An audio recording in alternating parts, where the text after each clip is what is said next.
puedes señalar.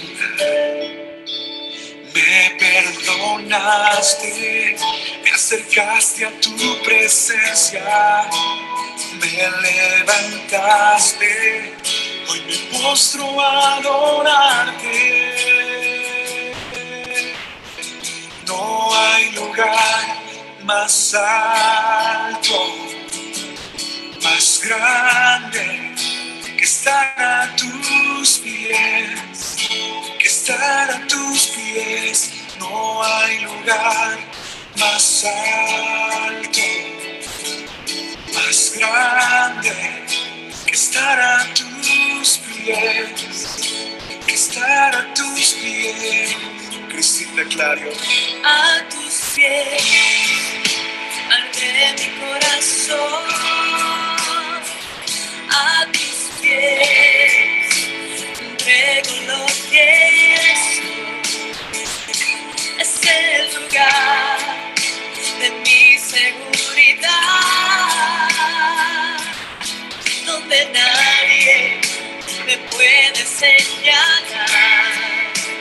Me perdonaste, me acercaste a tu presencia, me levantaste y hoy me postro a adorarte. No hay lugar más alto, más grande que estar a tus pies, que estar a tus pies. No hay lugar más alto, más grande que estar a tus pies, que estar a tus pies. No hay lugar más alto, más grande que estar a tus pies, estar a tus pies. No hay lugar más alto, más grande que estar a tus pies, estar a tus pies. Aquí permaneceré,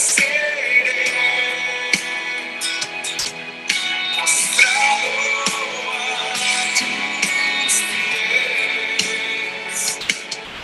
Y aquí permaneceré a los pies de Cristo.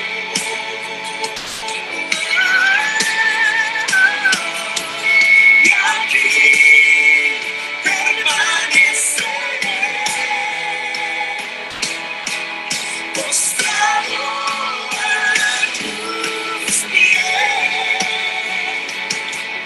Y aquí permaneceré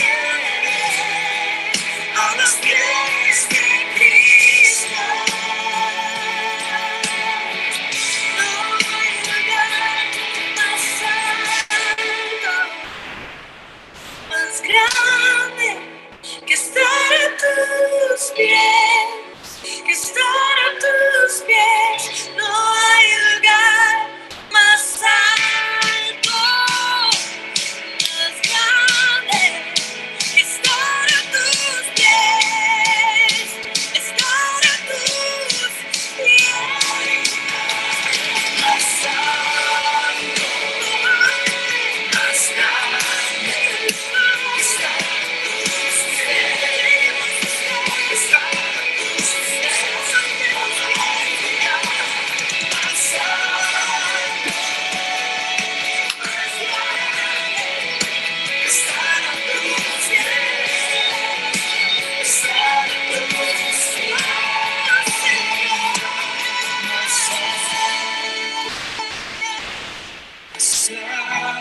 Queremos estar a tus pies, estar a tus pies. No hay lugar más alto, más grande que estar a tus pies, estar a tus pies.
capítulo 24.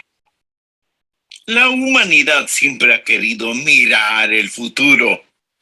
Tenemos los pronosticadores, los adivinadores, los que todo lo saben, los autoproclamados profetas, sin ninguna inspiración divina. El único libro 100% seguro es la Biblia, la palabra de Dios.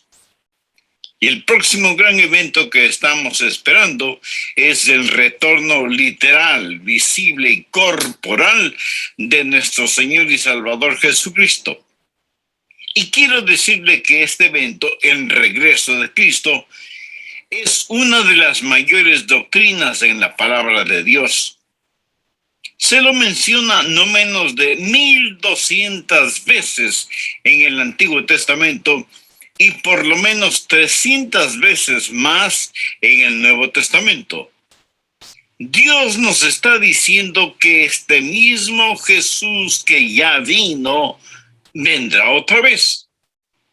Y hoy vamos a estudiar las palabras de Jesús, guiándonos en un viaje profético, mirando lo que pasa en nuestra época y luego en la época por venir, y veremos en la palabra de Dios cuál es el destino del planeta Tierra.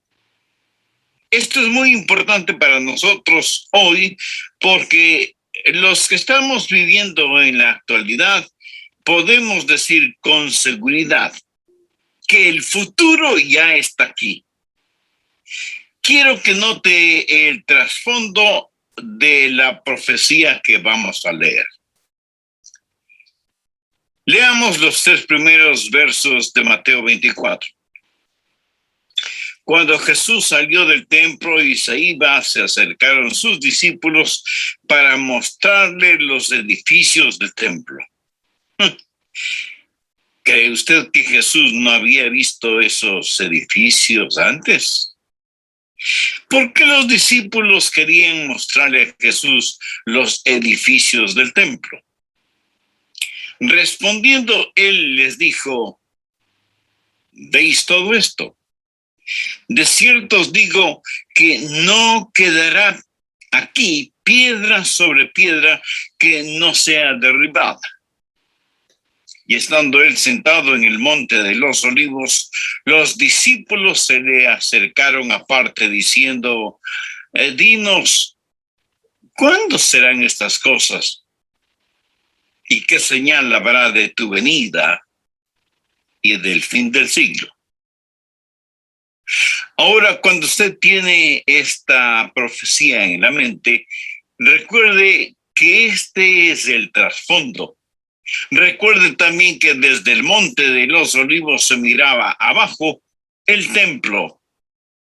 Y el templo era absolutamente magnífico. El templo era el centro de la vida judía, espiritual y socialmente. Todas sus esperanzas estaban basadas ahí en el templo.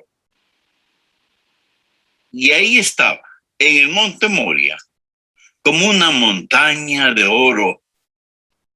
El historiador Josefo dice que parecía una montaña de nieve. Ahí brilla bajo el sol cuando el sol sale por el oriente, bañando el monte de los olivos. ¿Por qué los discípulos vinieron y le dijeron al Señor: mira, mira este templo? ¿Por qué se lo mostraron? Bueno, tiene que recordar que Jesús había hecho una profecía en Mateo 23, verso 37. Jesús, bajando del monte de los olivos, comenzó a derramar copiosas lágrimas al mirar Jerusalén. Y ahí está el templo, enfrente de él.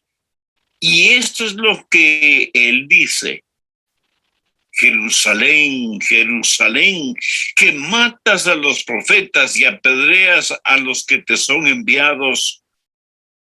¿Cuántas veces quise juntar a tus hijos como la gallina junta sus polluelos debajo de las alas y no quisiste?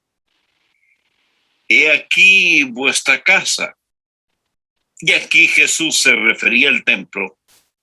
Os es dejada desierta, porque os digo que desde ahora no me veréis hasta que digáis, bendito el que viene en el nombre del Señor. Ellos no podían creer que este templo jamás quedaría desierto. No parecía que eso llegara a suceder jamás. Pero para empeorar las cosas, Jesús dijo que este templo no quedaría piedra sobre piedra. Ellos no podían creerlo. Si usted alguna vez ha visto las ruinas de este templo, las enormes y masivas piedras diseminadas por el valle, a lo mejor entiende por qué la declaración de Jesús no tenía sentido para los discípulos. Ellos dijeron, Jesús, ¿estás diciendo que este lugar va a quedar desolado?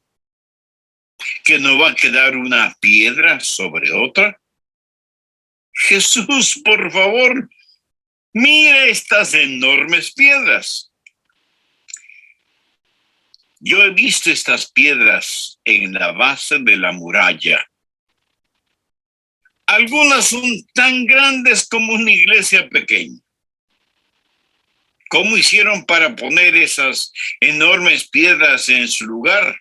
No tengo ni la menor idea. Y no se olvide que ellos no tenían las modernas maquinarias de construcción que ahora tenemos. Los discípulos dijeron, Jesús, mira esto, mira estas gigantescas piedras. Jesús había profetizado destrucción y eso no parecía razonable. Los romanos vendrían y destruirían Jerusalén. Y ya existía el fermento de la rebelión contra el gobierno romano. Y Jesús profetiza eso.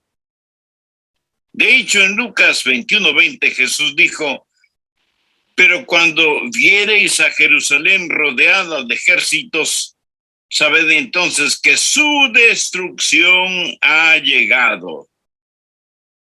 Quiere decir que el templo quedaría desolado. ¿Cuándo iban a saber que esto sucedería? Cuando vieran a Jerusalén rodeada de ejércitos.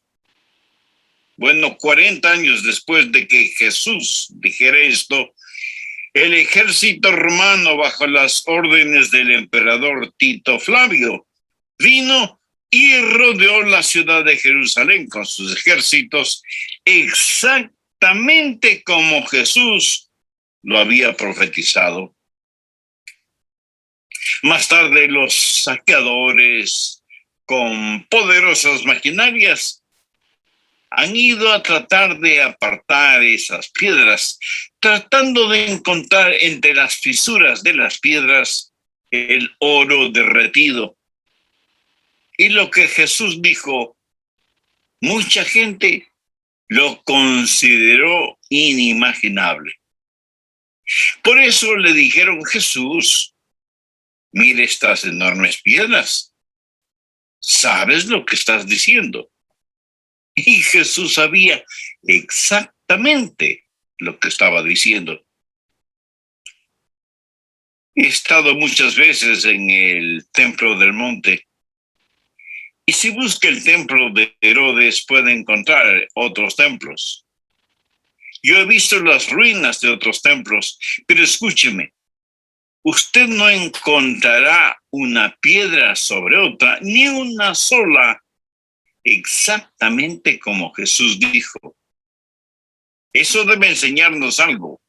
No vivimos por la razón, vivimos por la revelación. No trate de explicar como sin importancia las profecías de la palabra de Dios. Esto es el trasfondo de esta profecía concerniente a la segunda venida del Señor Jesucristo y de los que cuestionaron esto. Ahora note el tema de la profecía. Dice el verso 3, Y estando él sentado en el monte de los olivos, los discípulos se le acercaron aparte diciendo, dinos primero, ¿cuándo serán estas cosas? Segundo, ¿qué señal habrá de tu venida? Y tercero, ¿cuándo será el fin del mundo? Los discípulos hicieron estas tres preguntas. Primero, ¿cuándo serán estas cosas? ¿Cuándo será destruido el templo? Segundo, ¿cuál será la señal de tu venida? La palabra venida aquí es la palabra griega parusía y significa venir en poder y gloria. Por lo tanto, ¿cuándo, Señor, vas a instalar tu reino? ¿Cuándo vas a comenzar a reinar? Tercero, ¿cuál será la señal del fin del mundo? La palabra mundo aquí significa el final de la época. Ellos pensaron que se acercaban al final de la época antigua y que una nueva época, la época mesiánica, iba a empezar. Por eso le hicieron a Jesús esa pregunta. Recuerden que eran judíos cristianos los que hacían estas preguntas y vamos a ver las señales de los tiempos que tienen que ver con Israel y con la iglesia. Lo que hace Jesús aquí es mirar a través del túnel del tiempo y les da las señales de los tiempos, los días y épocas entre el tiempo que ellos existieron y cuando Jesucristo vendrá otra vez. Y les da 7 marcas o señales y de eso vamos a hablar hoy. Preste atención. Primero, Jesús dice que la primera marca será la decepción de falsos cristos. Miremos los versículos 4 y 5. Respondiendo Jesús les dijo, mirad que nadie os engañe, porque vendrán muchos en mi nombre diciendo, yo soy el Cristo, y a muchos engañarán. Jesús dice que una de las marcas de los últimos días, el final de una época, será un tiempo de gran decepción. Y tanta gente ha sido engañada a pesar de que la Biblia nos advierte para que no seamos engañados. Veamos rápidamente 1 de Juan 4, los versos del 1 al 3. Aquí el apóstol Juan dice, amados, no creáis a todo espíritu, sino probad los espíritus si son de Dios. Porque muchos falsos profetas han salido por el mundo. En esto conoced el Espíritu de Dios. Todo espíritu que confiesa que Jesucristo ha venido en la carne es de Dios. Y todo espíritu que no confiesa que Jesucristo ha venido en la carne no es de Dios. Y este es el espíritu del anticristo, el cual vosotros habéis oído que viene y que ahora ya está en el mundo. Hace más de 2000 años que el espíritu del anticristo está en el mundo. La palabra anticristo toma la palabra Cristo y antepone el prefijo anti, que significa en contra de o en lugar de. Puede significar cualquiera de las dos cosas o puede significar ambas cosas. El anticristo viene en contra del verdadero Cristo y se presenta a sí mismo como el Cristo. Y por lo tanto, hay muchos falsos cristos y falsos mesías. En los últimos 50 años, no menos de 1200 han proclamado ser los Cristos. Y yo me asombro y maravillo de lo que la gente puede creer. Segundo, habrá una división de conflicto continuo. ¿No ha pensado que en más de 2000 años el hombre pudo haber resuelto el problema de la guerra y hacer del mundo un lugar seguro? Desde que era un niño, he escuchado promesas de guerra para terminar con todas las guerras y para brindar seguridad al mundo. Pero Jesús dijo que eso nunca sucederá. Miremos los versos 6 y 7. Y oiréis de guerras y rumores de guerras. Mirad que no os turbéis, porque es necesario que todo esto acontezca, pero aún no es el fin. El mundo, desde el momento que Jesús hizo esta declaración hasta el día presente, más de 2 milenios, ha estado plagado por el espectro de la guerra, y las guerras crecen en número y las guerras crecen en intensidad. Piensen en lo que está sucediendo en estos días. Piensen en el conflicto en el Medio Oriente. Considere lo que está pasando en Irak, en Irán, en Afganistán, o lo que está sucediendo en Corea del Norte o en la China Roja, solo por nombrar algunos lugares. En 6000 años de historia registrada del hombre, se calcula que 600 millones de personas han muerto en las guerras. Pero lo aterrador es, escuche con atención, lo aterrador es que la mitad de esos 600 millones han muerto desde 1900. ¿Entendió? La mitad de los que han muerto en 6000 años han muerto desde 1900. Parece que estamos viendo que todas estas cosas están llegando a un clímax. Esta generación, la generación en la cual estamos viviendo, ha visto más guerras que ninguna otra generación. Terrorismo, secuestros, bombardeos, asesinatos, sabotajes, guerras. Y pareciera como si todo esto se centrara en Jerusalén. ¿Tiene la Biblia algo que decir al respecto? Por supuesto que sí. Leamos Zacarías 12, versos 2 y 3. Y aquí yo pongo a Jerusalén por copa que hará temblar a todos los pueblos de alrededor contra Judá, en el sitio contra Jerusalén.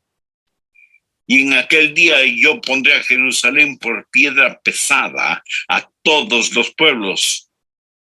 Todos los que la cargaren serán despedazados.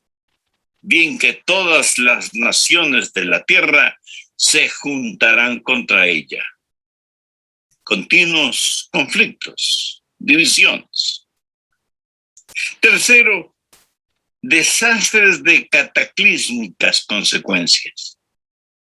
Mateo 24:7 dice, porque se levantará nación contra nación y reino contra reino, y habrá pestes y hambres y terremotos en diferentes lugares, y todo esto será principio de dolores. Jesús, mirando a través del tiempo, dice que habrá hambre. Usted podría pensar que tal vez el hombre con abundante habilidad agrícola e ingeniería genética habría ya resuelto el problema de la hambruna. Pero el problema del hambre en nuestro mundo es doble. Primero, la falla de la agricultura misma, y segundo, el embudo que significa la distribución. Aun cuando tenemos los alimentos, no podemos hacer llegar esos alimentos a la gente que realmente los necesitan. Pero dentro de un poco tiempo no tendremos alimentos suficientes. Vivimos en el planeta Tierra consumiendo casi de inmediato lo que la Tierra produce. Ya no tenemos graneros bien abastecidos como antes. Un muy conocido biólogo y sociólogo ha dicho, y lo cito textualmente, el planeta Tierra ya no es una sociedad sostenible, con la población mundial duplicada 2 veces en el siglo pasado. La Tierra está siendo obligada a producir alimentos y la consecuencia es que la 1/4 parte de la Tierra se está volviendo estéril y erosionada.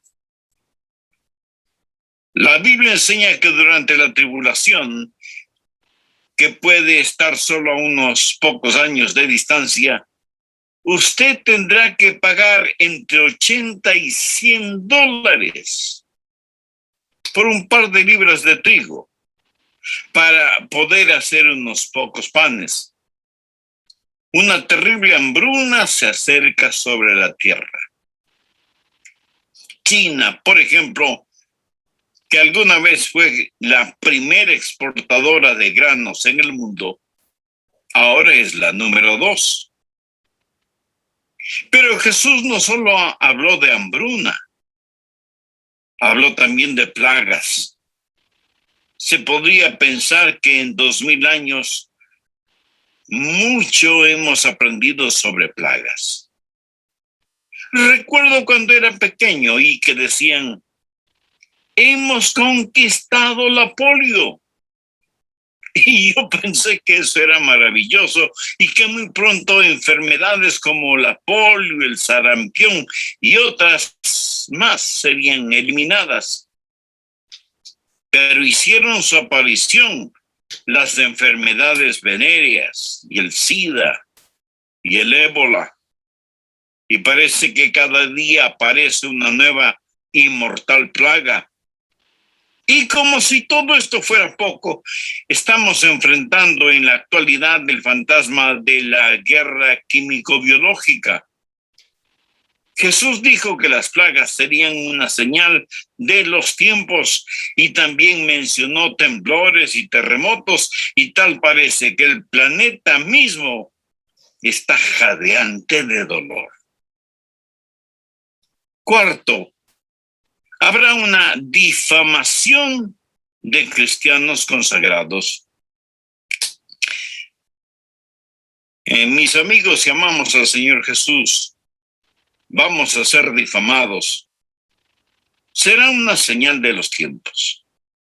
Veamos Mateo 24, versos 9 y 10. Entonces os entregarán a tribulación y os matarán. Y seréis aborrecidos de todas las gentes por causa de mi nombre.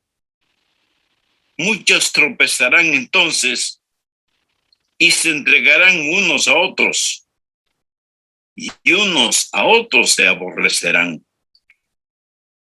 Jesús dijo que la persecución religiosa se aumentará al final de los tiempos y estará centrada contra el cristianismo, aquellos que siguen al Señor Jesucristo. A este mundo no le importa tener religión, pero se resiente si hablamos del Señor Jesucristo. ¿Sabía que más cristianos han muerto por su fe en el siglo pasado que en todos los demás siglos desde que Cristo murió en la cruz? Se estima que más cristianos fueron torturados y asesinados en 12 meses durante la Segunda Guerra Mundial que los que murieron bajo Roma en los primeros siglos después de Cristo. Algunas autoridades dicen que más de 50 millones de cristianos fueron masacrados en Rusia y otros países entonces comunistas porque mencionaban el nombre de Cristo. Desde la ascensión de Cristo, ninguna generación ha visto persecución mundial contra los cristianos como la que se efectúa en la actualidad. Abra sus ojos y mire alrededor suyo. Bíblicos creyentes cristianos son la burla de todos. El mofarse de los cristianos se ha convertido en el deporte favorito en los periódicos, radio y televisión. Y es triste ver lo que está sucediendo. Pero esta persecución de los últimos días se volverá al rojo vivo.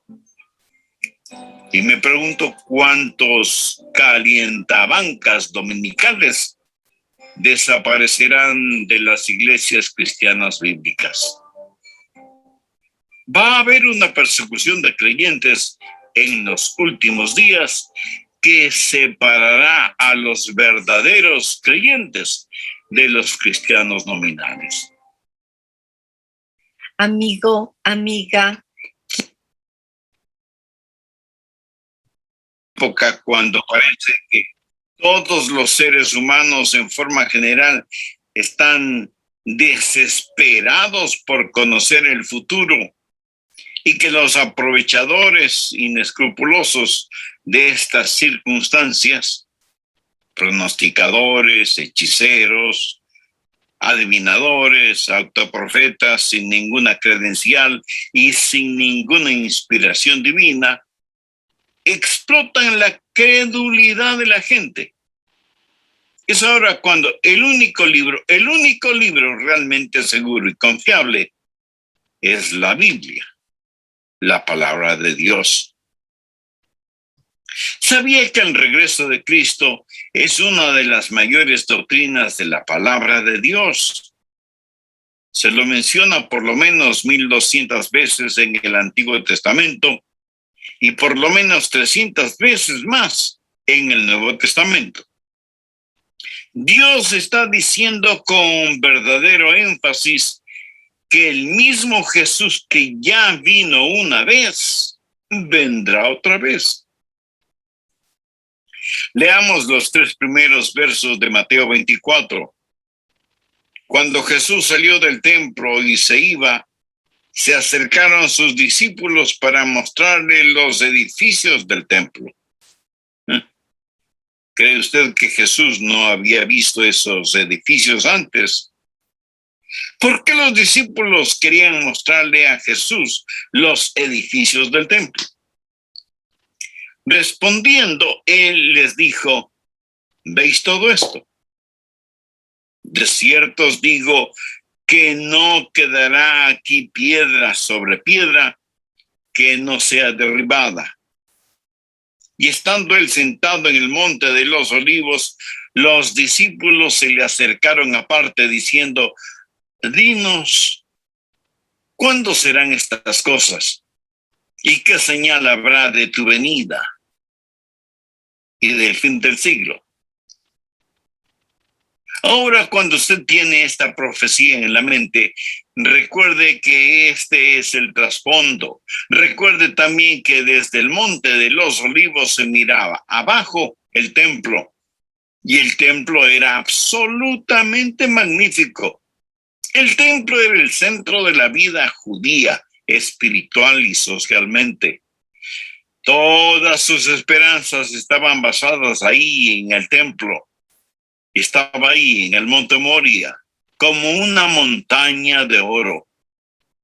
El historiador Josefo dice que parecía una montaña de nieve. Ahí brillaba bajo el sol, cuando el sol sale por el oriente, bañando el monte de los olivos. ¿Por qué los discípulos vinieron y le dijeron al Señor: mira este templo? ¿Por qué se lo mostraron? Bueno, tiene que recordar que Jesús había hecho una profecía en Mateo 23, verso 37. Jesús, bajando del monte de los olivos, comenzó a derramar copiosas lágrimas al mirar Jerusalén. Y ahí está el templo, enfrente de él.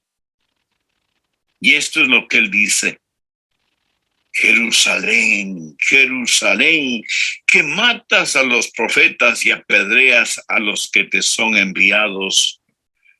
Oh, cuántas veces quise juntar a tus hijos como la gallina junta sus polluelos bajo de las alas, y no quisiste. Y aquí vuestra casa. Y aquí Jesús se refería al templo.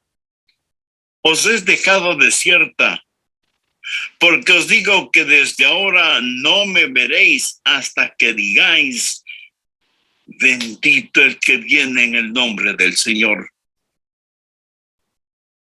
Ellos no podían creer que este templo jamás quedaría desierto. No parecía que eso llegara jamás a suceder. Pero para empeorar las cosas, Jesús dijo que de este templo no quedaría piedra sobre piedra. Ellos no podían creer esto.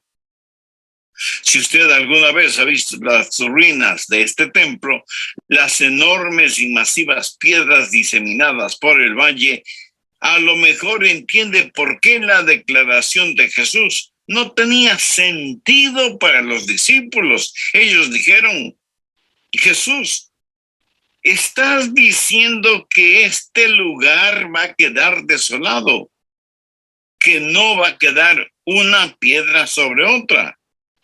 Jesús, por favor, mira estas enormes piedras. Yo he visto estas piedras en la base de la muralla. Algunas son tan grandes como una iglesia pequeña. ¿Cómo hicieron para poner esas enormes piedras en su lugar? No tengo ni la menor idea. Y no se olvide que ellos no tenían las modernas maquinarias de construcción que ahora tenemos. Los discípulos dijeron, Jesús, mira esto, mira estas gigantescas piedras. Jesús había profetizado destrucción y eso no parecía razonable. Los romanos vendrían y destruirían Jerusalén. Y ya existía el fermento de la rebelión contra el gobierno romano. Y Jesús profetiza eso. De hecho, en Lucas 21:20, Jesús dijo, pero cuando viereis a Jerusalén rodeada de ejércitos, sabed entonces que su destrucción ha llegado. Quiere decir que el templo quedaría desolado. ¿Cuándo iba a saber que esto sucedería?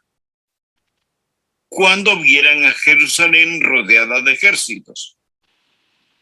Bueno, 40 años después de que Jesús dijera esto, el ejército romano, bajo las órdenes del emperador Tito Flavio, vino y rodeó la ciudad de Jerusalén con sus ejércitos exactamente como Jesús lo había profetizado. Ahora note el tema de la profecía. Dice el verso 3, y estando él sentado en el monte de los olivos, los discípulos se le acercaron aparte diciendo, dinos, primero, ¿cuándo serán estas cosas? Segundo, ¿qué señal habrá de tu venida? Y tercero, ¿cuándo será el fin del mundo? Los discípulos hicieron estas tres preguntas. Primero, ¿cuándo serán estas cosas? ¿Cuándo será destruido el templo? Segundo, ¿cuál será la señal de tu venida? La palabra venida aquí es la palabra griega parusía y significa venir en poder y gloria. Por lo tanto, ¿cuándo, Señor, vas a instalar tu reino? ¿Cuándo vas a comenzar a reinar? Tercero, ¿cuál será la señal del fin del mundo? La palabra mundo aquí significa el final de la época. Ellos pensaron que se acercaban al final de la época antigua y que una nueva época, la época mesiánica, iba a empezar. Por eso le hicieron a Jesús esa pregunta. Recuerde que eran judíos cristianos los que hacían estas preguntas y vamos a ver las señales de los tiempos que tienen que ver con Israel y con la iglesia. Lo que Jesús hace es mirar a través del túnel del tiempo y les da 7 marcas o señales. Primero, les dice que la primera marca será la decepción de falsos cristos. Segundo, les dice que habrá una división de conflicto continuo. Tercero, les dice que habrá desastres de cataclísmicas consecuencias. Cuarto, les dice que habrá una difamación de cristianos consagrados. Mis amigos, si amamos al Señor Jesús, vamos a ser difamados. Será una señal de los últimos tiempos. Va a haber una persecución de creyentes en los últimos días que separará a los verdaderos creyentes de los creyentes nominales.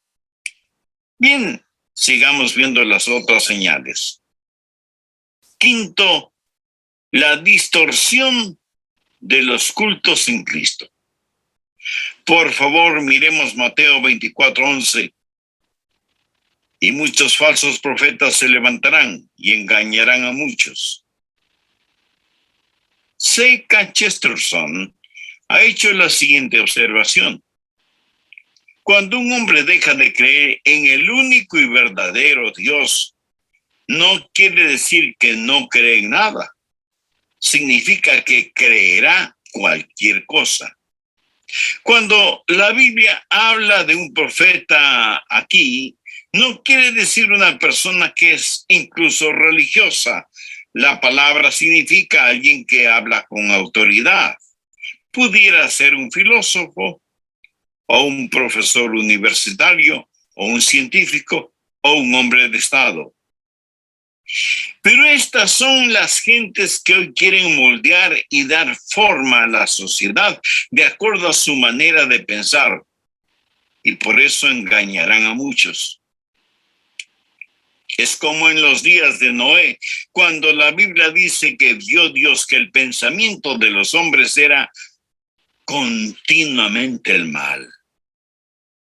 La palabra pensamiento aquí no significa pensamientos sencillos o ligeros, sino filosofías meticulosamente diseñadas.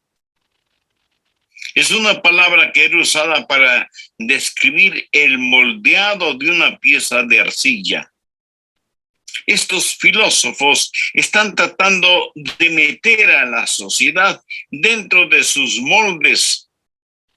Y todo esto se resume en un humanismo de la nueva era. El humanismo de la nueva era toma las enseñanzas de todas las religiones del mundo y trata de sincronizarlas dentro de un sistema místico. Déjeme citar lo que uno de ellos dijo. Honramos la verdad y la belleza de todas las religiones del mundo y creemos que cada uno tiene una semilla de Dios y una semilla del Espíritu que nos une. Escuche, los de la nueva era creen que Dios se reveló a sí mismo en Jesús, pero que también se reveló a sí mismo en Buda, en Krishna y en una multitud de otras personas.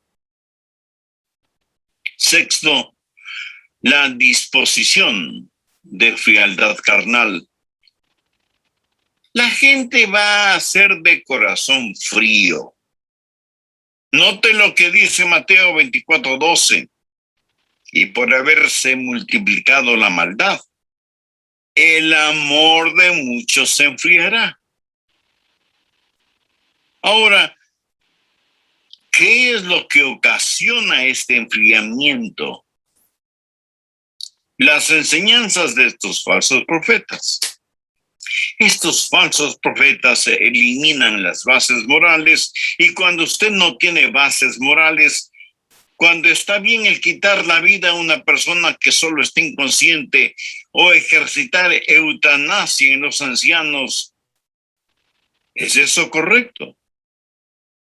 Pero eso sucede cuando se eliminan los estándares fijos del bien y del mal. Y cuando usted elimina los límites morales, destruye el fuego y el brillo del verdadero amor y lo sustituye con el fuego falso de la lujuria.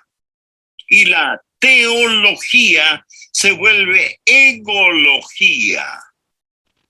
La Biblia dice que por haberse multiplicado la maldad, el amor de muchos se enfriará.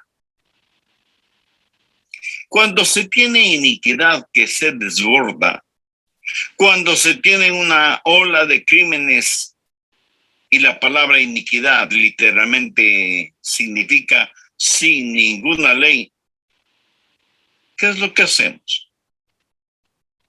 Nos volvemos egoístas, indiferentes, no amigables. Alguien llama a su puerta y le dice, por favor, ¿podría usar su teléfono? Acabo de tener un accidente. Y usted responde, no, lo siento.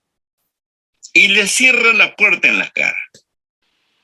O en la carretera usted ve que alguien necesita ayuda, pero no se detiene porque tiene miedo.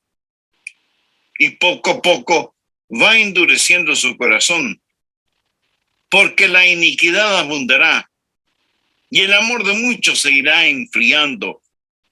Y nuestra sociedad ha reemplazado el amor piadoso con proteccionismo egoísta y lujurioso. 7. El descargo de la comisión de Cristo. Antes de que Jesús dejara esta tierra, nos dio una comisión. Esa comisión era que teníamos que llevar el evangelio a todo el mundo, llevar el evangelio a cada país. En ninguna parte la Biblia enseña que vamos a ganar a todo el mundo para Cristo. El evangelio no fue dado para salvar a la civilización de la destrucción, sino para salvar al hombre de la destrucción de la civilización. Y la Biblia profetiza que habrá una minoría del maestro, un pequeño rebaño que se salvará. Pero Jesús dijo que debemos llevar el evangelio a todo el mundo. ¿Se podrá hacer eso? Absolutamente. Leemos en Mateo 24 los versos 13 y 14. Mas el que perseverare hasta el fin, este será salvo. Y será predicado este evangelio. Note que no dice que debe ser predicado, dice que será predicado este evangelio del reino en todo el mundo para testimonio a todas las naciones, y entonces vendrá el fin. Y Jesús dijo que desde el momento que Él dejó la tierra hasta el momento que regrese, habrá la proliferación y la predicación del evangelio en todo el mundo. ¿Ha sucedido esto? Amigo, es mejor que lo crea. El evangelio ha sido predicado en todo el mundo, no a cada persona, pero sí en todo el mundo, a todas las etnias, por medio de la radio, la televisión, los libros, los casetes, los CDs, los folletos, los festivales y ahora el internet. El mundo ha escuchado el evangelio del Señor Jesucristo. Esto, por supuesto, no significa cada individuo, pero significa que todas las naciones han escuchado el evangelio. El doctor Bill Bright, que fue fundador de Cruzada Estudiantil, fue mi amigo personal. Antes de morir, me invitó a una celebración de alabanza para dar a Dios la gloria por el cumplimiento de la gran comisión en nuestra época. En ese magno evento, él dijo, el programa Nueva Vida se ha implementado ya en 220 países, que representa el 98% de la población mundial. Más de 2 billones de personas han sido expuestas al Evangelio. Piense solo en la película Jesús. Más de 850 millones de personas la han visto. Ha sido traducida a más de 400 idiomas, convirtiéndose en la película más traducida de la historia. Este mensaje que estoy compartiendo con ustedes será escuchado en todo el mundo de habla hispana. El sol no se pondrá sobre este mensaje. Irá alrededor del mundo. Y en la época tecnológica que estamos viviendo, por medio del Internet, todos los que tienen una computadora pueden escuchar el Evangelio de nuestro Señor y Salvador Jesucristo. Ahora Jesús dijo algo muy interesante en Mateo 24:8. Y todo esto será principio de dolores. ¿Qué quiso decir con todo esto? Simplemente, cuando vean todas las cosas que he mencionado, usted podrá decir, pero pastor, siempre ha habido guerras y hambrunas y persecuciones. Sí, pero Jesús dijo que cuando veamos todas estas cosas serán principios de dolores. Miremos esa palabra, dolores. Es la palabra para describir los dolores de parto. Todas estas cosas son el principio de dolores de parto. Ahora, todos los que somos genuinos padres, como yo, sabemos lo que es cuando nuestras esposas comienzan a hablarnos de los dolores de parto. Y cuando alguien me pregunta si mi mujer estaba esperando, yo contestaba, no está esperando. Es una cosa segura. Cuando los dolores de una mujer embarazada se multiplican y aumentan en intensidad, usted sabe que algo va a suceder, ¿no es cierto? Jesús dijo, todas estas cosas son el principio de dolores de parto. Nosotros no tenemos que esperar por ninguna señal para que Jesús regrese. Puede venir en cualquier momento. Y creo que siempre he estado dispuesto a hacerlo. Pero mi querido amigo, escúcheme. Lo más sabio que cualquiera puede hacer es dar ahora su corazón a Jesucristo, aunque supiéramos que no vendrá en 1000 años más. Pero cuando sabemos que el Señor puede venir en cualquier momento y cuando nuestro Señor nos ha dado las señales de los tiempos y cuando el Señor ha mirado a través de las edades y nos ha ayudado a estar prevenidos, ¿no cree usted que la cosa más sabia de hacer es entregar su corazón a Jesucristo? Yo amo la Biblia. Podemos confiar en la palabra de Dios. Y cuando veo todas estas cosas que Jesús mencionó, no salgo en estampida cuando alguien me dice, bueno, si hay Dios, ¿por qué los terremotos? ¿Por qué las guerras? Si hay Dios, ¿por qué las hambrunas y las plagas? Bueno, aunque usted no sepa por qué, quiero decirle algo. Ninguna de estas cosas toma a Dios por sorpresa. No hay nada escondido en esto. Quiero decir, Dios dijo esto, es lo que es. Jesús dijo, esto es lo que va a pasar. Y entonces vendrá el fin. Cuando usted se presenta delante de Dios sin ser salvo, de ninguna manera podrá decir, nunca lo supe